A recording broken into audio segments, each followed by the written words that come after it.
Saudaraku, tim bola voli putra Jakarta Steinbin kembali menuai kekalahan dalam lanjutan putaran kedua Proliga 2024. Tim Indonesia oleh Farhan Halim kalah 3 set langsung 0-3 dari Jakarta Lavani.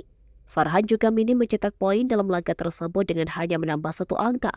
Hasil ini membuat pemain di posisi outside hitter itu turun lagi ke posisi ke-8 dengan torehan 138 poin.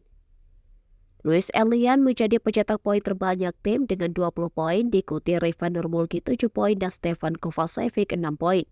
Hasil ini membuat juara bertahan putra makin mantap berada di puncak klasmen. Kemenangan Lavani atas Jakarta Steinbin pada seri ketiga putaran kedua ini merupakan balasan atas kekalahannya pada putaran pertama lalu dengan skor yang sama 0-3.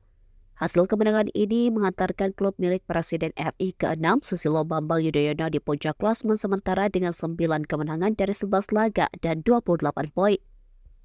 Posisi ini pun masih bisa terkejar oleh kuda hitam Palembang Bang Sumsel Bubble yang masih memiliki 3 laga dengan 8 kemenangan dan 21 poin. Usai laga, asisten pelatih Lavani Samsul Jais mengaku gembira bisa membalas kekalahan atas Steinbin di putaran pertama.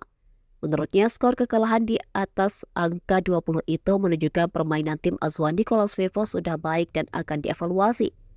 Faris Septian yang musim lalu menjadi pemain terbaik atau MVP putra mencetak 11 poin. Hasil ini membuat dia semakin mendekati Rifan dengan selisih 7 angka.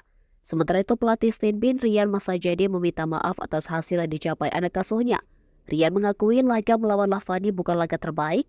Hari ini bukan permainan terbaik dan kami akan benahi untuk masuk Final Four, ujarnya.